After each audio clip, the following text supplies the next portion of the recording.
Welcome from the studios of KPBS TV at San Diego State University.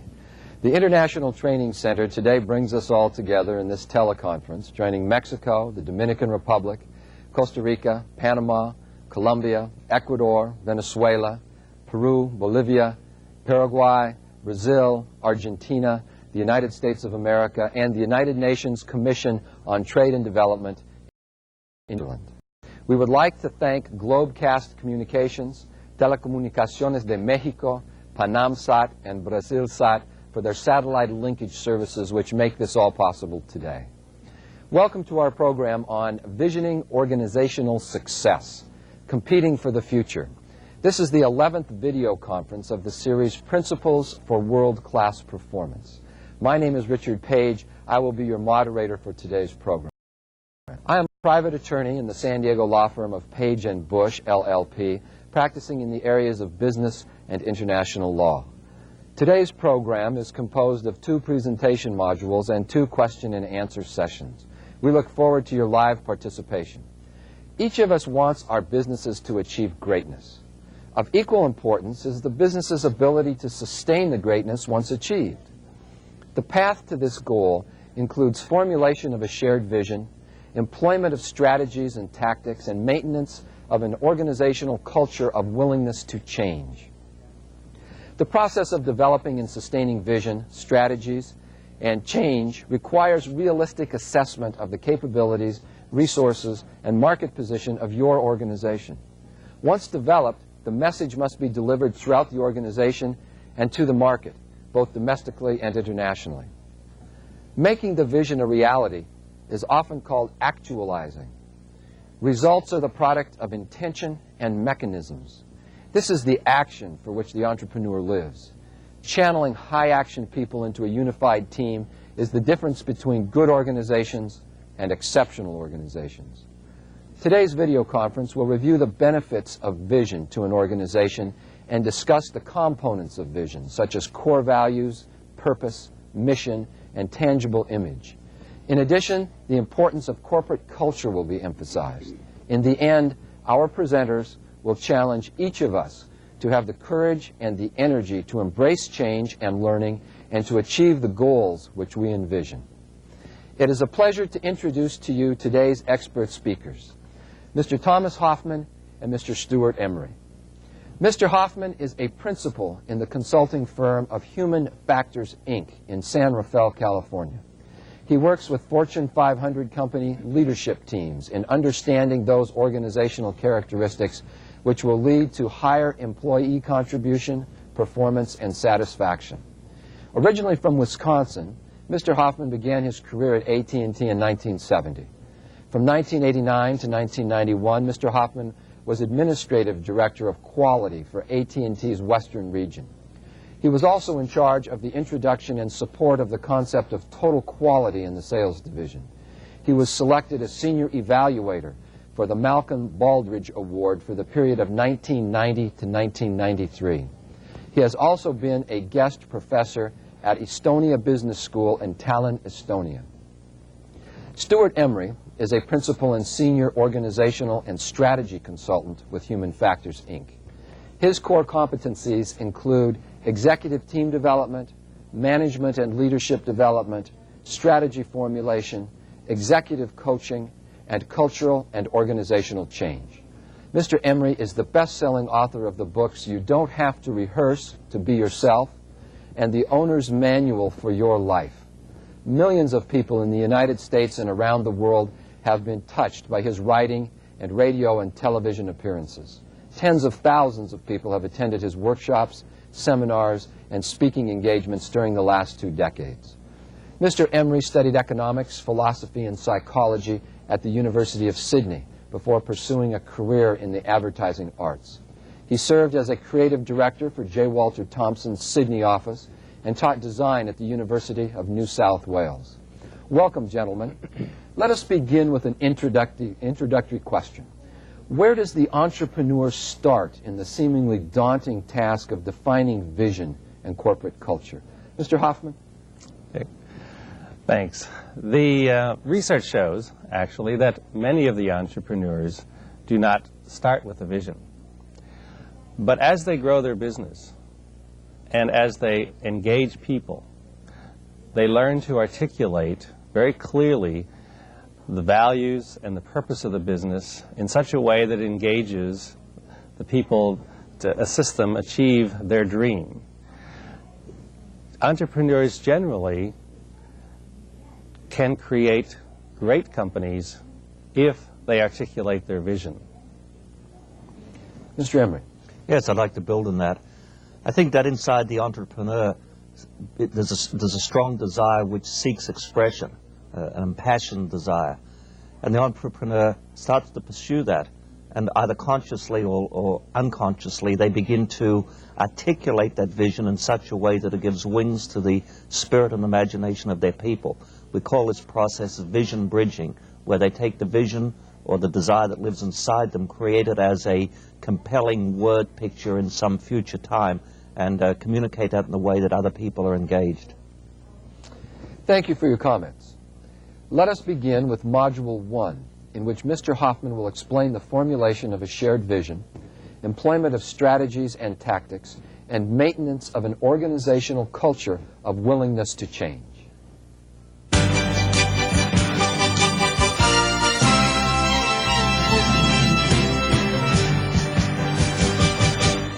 Begin with the end in mind. Stephen Covey reminds us in his book, The 7 Habits of Highly Successful People. How many of you recall, when we were younger, a question often repeated by our parents or relatives? What do you want to be when you grow up? Today, the question might be rephrased. In the world of tomorrow, what is the end you have in mind for your business? Or simply, what is your company's vision? Is having a vision important? Does it make a difference? What is it? Who does it? How do I make it real by connecting it to the business? During the first segment today, I will explore the first set of questions. And during the second segment, my colleague, Stewart Emery, will address fundamental questions of implementation. This leads me to an assumption. For the remainder of this broadcast, we will assume that you have a desire for your company to be economically sustainable over time and to achieve a level of excellence recognized by the marketplace. In other words, to reach greatness in your own eyes and in the eyes of your market. The first question to ask is, do I need a vision? No. If you just want to make a lot of money, you can create a profitable business without one. But if vision is essential, if you want to create a sustainable, enduring, great business, which is able to negotiate the changing complexities of today's and tomorrow's markets. Research shows that founders of companies may or may not have articulated a vision for their business from their inception. But all companies formulated a clear, shared vision before they emerged into greatness. You might be thinking, my company is small. Does this vision talk apply to us? Recall that all big companies started out small. And according to research conducted by Jim Collins, Warren Leisure, and presented in their book, Beyond Entrepreneurship, quote, in every case, the vision was laid in place when the company was still small. It's not that these companies are big and therefore have the luxury of vision. It's that vision helped them become great in the first place. Vision precedes greatness, not vice versa. Keep your perspective. Maybe you want to keep your business small and not become a big business. That's fine. But you still need a vision, because opportunities to grow the business larger will present themselves to you. If you want to remain small, you must have a clear vision of the business you want. I have been working recently with a company who is struggling with this specific issue. The business has grown from a small business of 200 employees to one of nearly 2,000 employees. Although not articulated, the vision from the founders was to keep the company small. International market opportunities emerged, and without a clear understanding of the vision, were pursued. Suddenly, the amount of work outpaced the company's current resources, and additional personnel were added. Leadership behavior reinforced a message that business expansion into new markets and new countries was important. You can guess what happened. The energies of the company were so focused on growth, unfortunately, the infrastructure systems were not designed to support the larger organization. People lost focus, and the very existence of the business is now challenged. Over the past 10 years, Jim Collins, William Lazier, and Jerry Porras have researched the characteristics of companies considered to be great. Their research enabled them to make several important discoveries about the role of vision in organizations. It is on their model that much of our work is based. They would assert that there are 4 primary benefits to a corporate vision. First, vision forms the basis of extraordinary human effort. Second, vision provides a context for making the strategical and tactical decisions. Third, shared vision creates cohesion, teamwork, and community. Vision lays the groundwork for the company to evolve past dependence on a few key people. So let's examine each of these benefits. First, vision as catalyst for extraordinary human effort. By nature, you and I are drawn to respond to dreams, ideals, and challenges that are founded on common values. We will go to great lengths in order to live up to the ideals and values that are placed in front of us. No matter what job one performs, there ought to be some connection to the vision.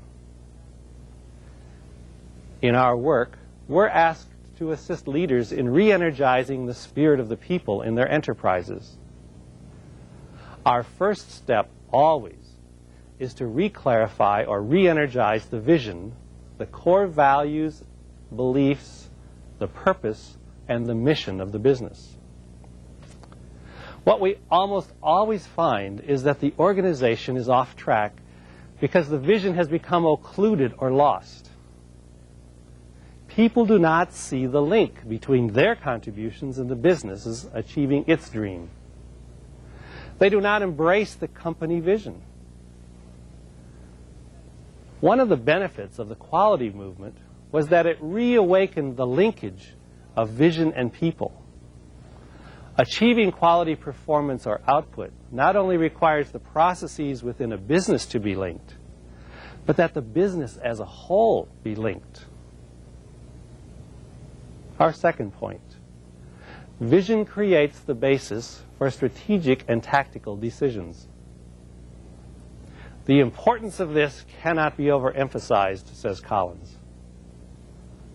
Generally, each of your organizations has limited capital and human resource availability and capability. If those resources are focused on achieving a common vision, it is likely that the people will figure out ways to overcome deficits, obstacles, market challenges, etc. A classic example of the power of vision aligning decisions was the challenge that John F. Kennedy presented to the United States on May 25, 1961, when he declared that the U.S. would send a man to land on the moon and return safely home by the end of the decade.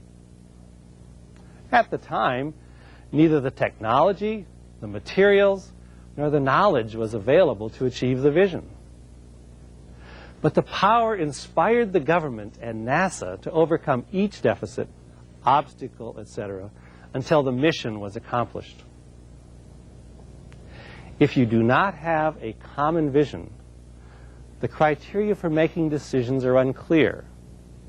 Subgroups will begin asserting their own plans using scarce resources to explore their own interests, diffusing the company capability.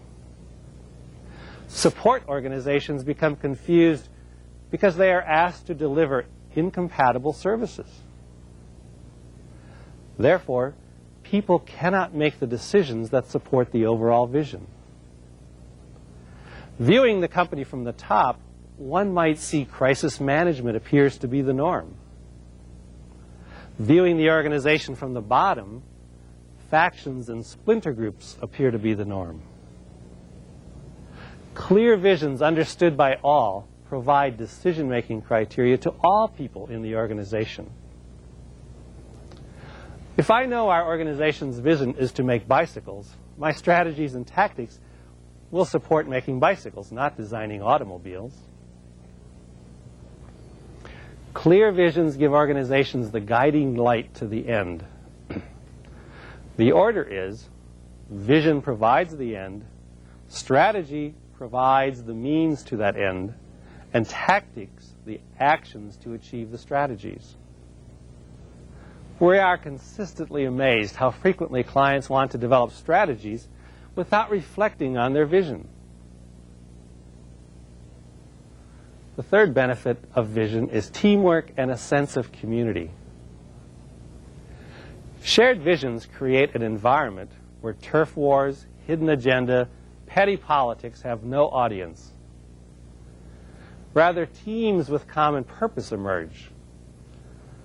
The members have a common focus and recognize that success will be greater if all individuals participate. If the environment is maintained, teams will develop into communities. The concept of community in business is emerging as a powerful influence. And the concept of community in business is best described in the words of Jim Autry in his book, Love and Profit, The Art of Caring Leadership. He says, and I quote, "We in business are bound by a fellowship of endeavor in which we commit to mutual goals, in which we contribute to the best of our abilities, in which each contribution is recognized and credited, in which there is a forum for all voices to be heard, in which our success contributes to the success of the common enterprise and to the success of others, in which we can disagree and hold differing viewpoints without withdrawing from the community, in which we take care of each other." True teamwork and the higher level community rarely exists without vision.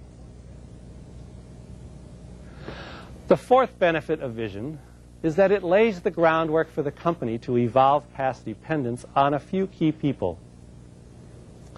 How frequently have you seen a business, apparently successful, suddenly fall apart when the founder leaves?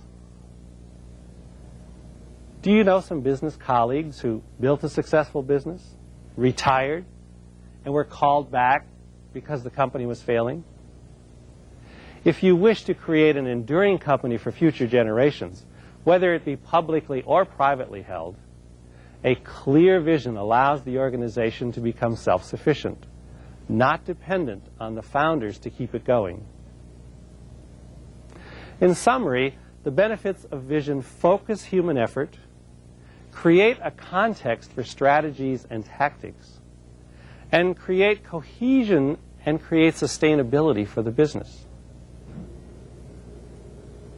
If those are the benefits, what are the components of vision? You've heard me speak before on this subject, but this time I will use the Collins and Porras vision framework.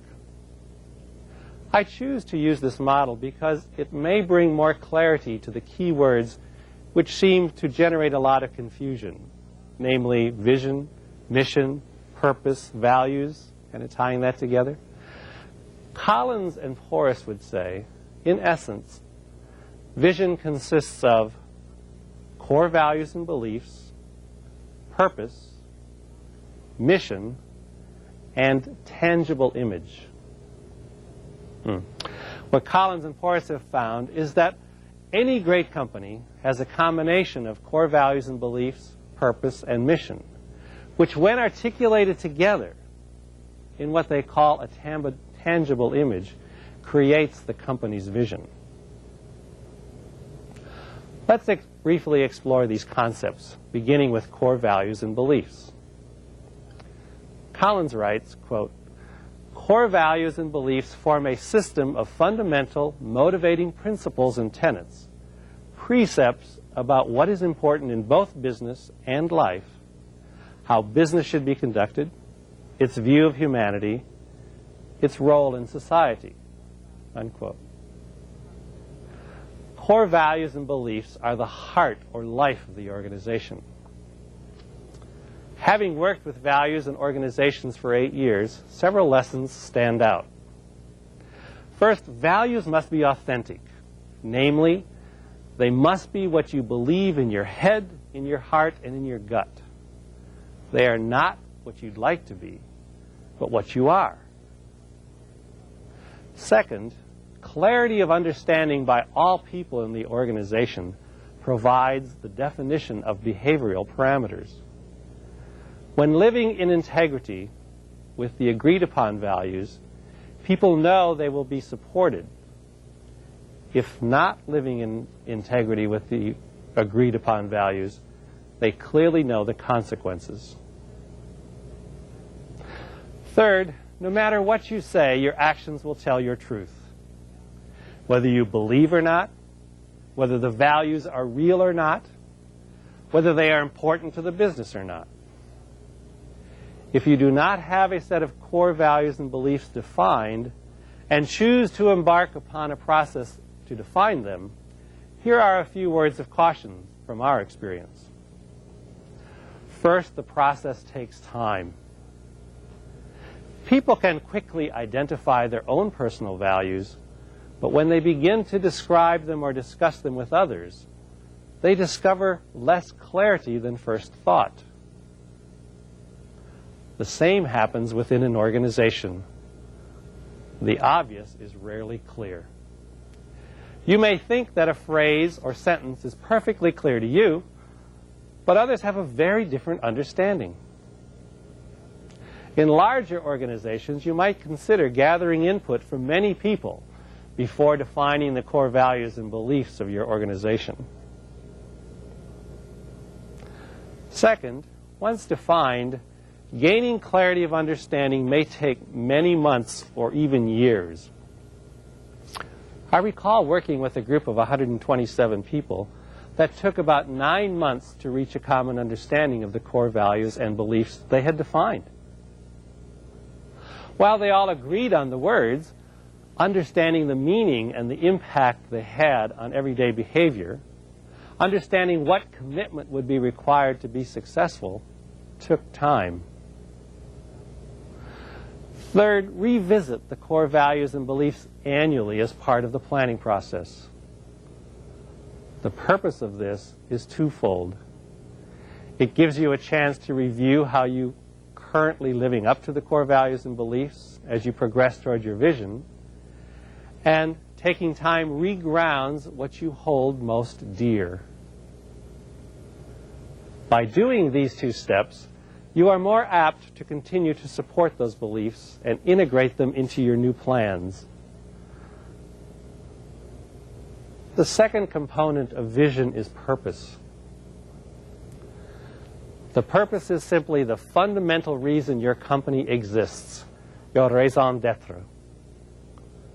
Collins writes, "Think of purpose as a guiding star, always pursued but never captured. The primary role is to guide and inspire, not to differentiate you from all others." One of the surprises for me that I find as I visit various businesses is how rarely leaders or employees can articulate their company's purpose.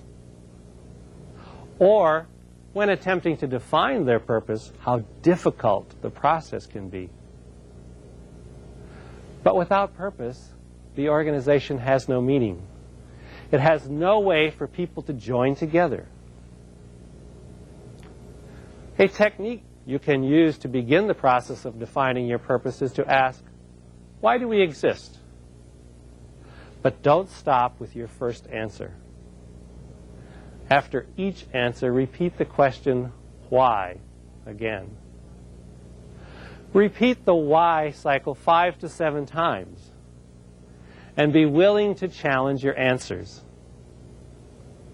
You are searching for the very core reason of why you exist.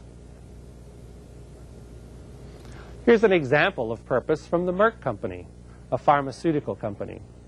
Quote, "We are in the business of preserving and improving human life. All our actions must be measured by our success in achieving this." Unquote. Note that this purpose could be the purpose of many different types of companies. Purpose is not used to differentiate a company from others. That is the role of mission. This example is from a company which deals in sports equipment for rock climbing. Their purpose, quote, "To help outdoor sports people realize their full athletic potential and to be a vehicle for making a living in a sport that we love," unquote. The purpose statement for Mary Kay Cosmetics is to be a company that gives unlimited opportunity to women. The third component of vision is mission. Mission provides a clear and compelling, achievable overall goal, serving as a focal point and is time-bound. Collins describes mission this way, quote, "It's crisp, clear, bold, exhilarating. It reaches out and grabs people by the gut. It requires little or no explanation. People get it right away. And once fulfilled, you return to the purpose to set a new mission." Missions characteristically are 3 to 15 years in scope. Collins would rather call mission a BHAG, a big, hairy, audacious goal. Why? Because they may require betting the very existence of the entire enterprise to achieve, yet they must be absolutely authentic. An oft-quoted example is the Boeing Commercial Airplane Company. When Boeing embarked on a mission to create the 747 passenger aircraft, the gamble, if lost, would have put the Boeing company out of business. Boeing leadership was bold enough to believe, with their people and resources, that producing the 747 would change aviation and the Boeing company. The challenge was clear, it was bold, it was exhilarating. The 747 mission aligned with their core belief of, quote, "being on the leading edge of aviation, being pioneers." Another example is General Electric. The CEO, Jack Welch, and his team set a mission, or BHAG, which would move GE into the forefront of its markets. Their mission, quote, "Become number 1 or number 2 in every market we serve and revolutionize this company to the speed and agility of a small enterprise," unquote. The fourth component of vision is tangible image. Giving life to the core values and beliefs, purpose and mission, requires that leaders articulate them in a way that engage, inspire, and motivate people. The words and language they choose breathe life into the vision. Language creates an image which touches people, a tangible image. As Jim Kouzes, a professor at San Jose State University, in his book titled Credibility, would describe it, quote, "Vision should be conveyed in appealing language, assured, optimistic, active, and realistic." For an example of specific vivid images used in a vision, let's look at the description Henry Ford used to democratize the automobile. Quote, I will build a motor car for the great multitude. It will be so low in price that no man making a good salary will be unable to own one, and enjoy with his family the blessing of hours of pleasure in God's great open spaces. The horse will have disappeared from our highways, and the automobile will be taken for granted. Note the use of images. The great multitude. Enjoy with his family. God's great open spaces. The horse will have disappeared.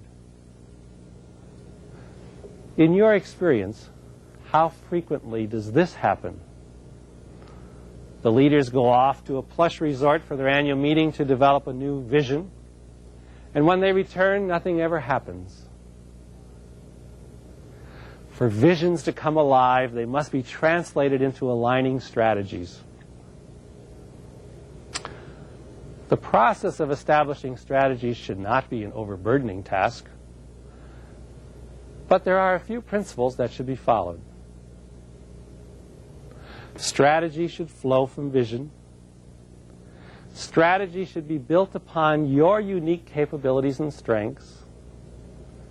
Strategy must be realistic, accounting for external and internal realities. And the team who is responsible for delivering the strategy should be involved in its development. The process for developing strategies follows the order of the principles. First, be clear about where you are going. Establish your vision and missions. Assess your internal capabilities. Assess the external environment, market, competitors, the trends, and then match your key decisions with key business components. Namely, what are your products, your markets, your people, your finances, your structure, and your communications. Classic business practice suggests assessing one's strengths and weaknesses. Be crystal clear what you excel at and what you don't do well.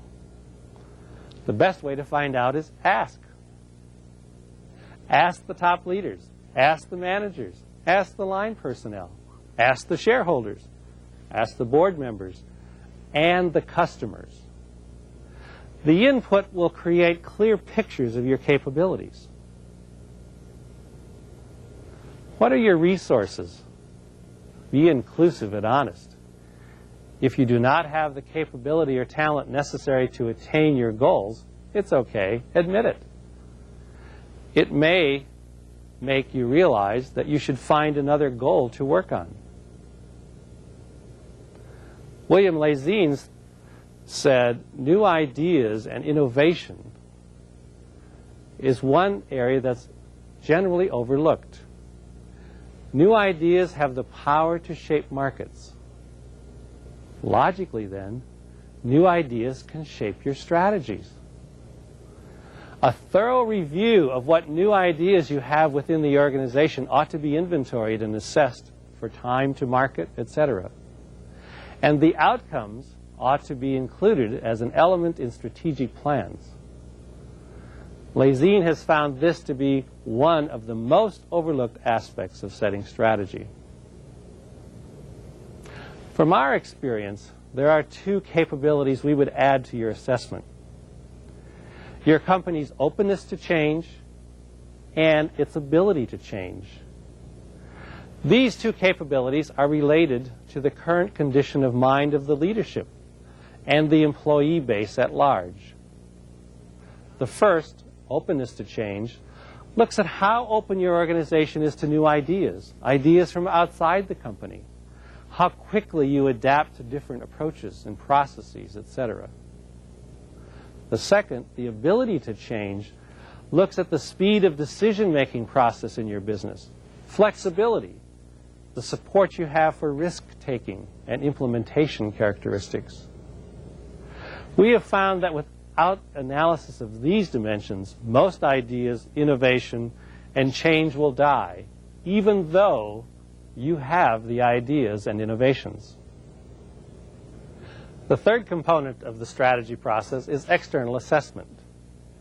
Once again, the classic components of an external assessment include market industry trends, customer, technology, social and economic conditions, regulation, competition, suppliers, and the financial climate.